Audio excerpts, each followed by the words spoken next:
Today's topic is differences between object-oriented programming language and procedural-oriented programming language.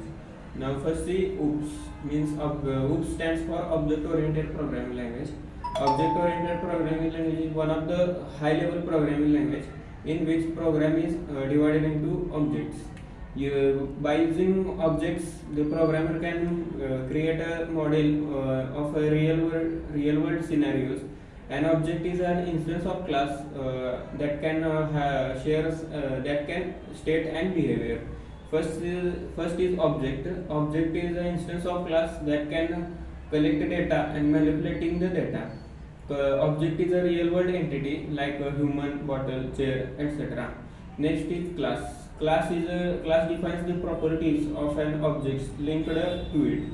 Next is abstraction. Abstract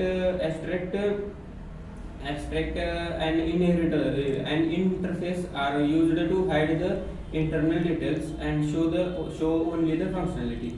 Next is the inheritance.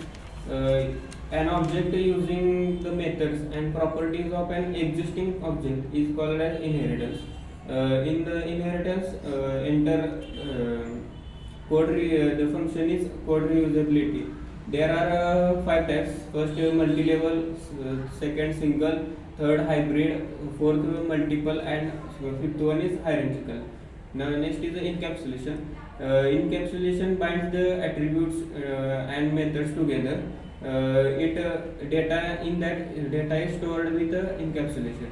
It increases the maintainability and reusability and flexibility of the code. Next is polymorphism. In the polymorphism, object can perform same task in multiple ways.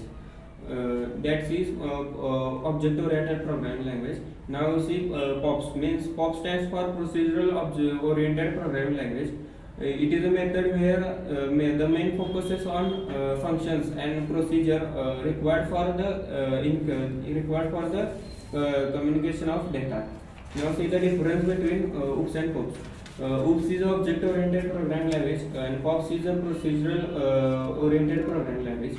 In OOPS, program is divided into objects, and in OOPS, program is divided into the functions.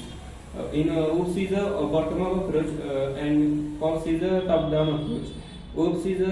In OOPS, data in each object is controlled by its own. In POPs, every function has different data, so there is no control over it. In OOPS, object and functions are linked through the message passing, and in POPs, parts and program linked through the parameter passing.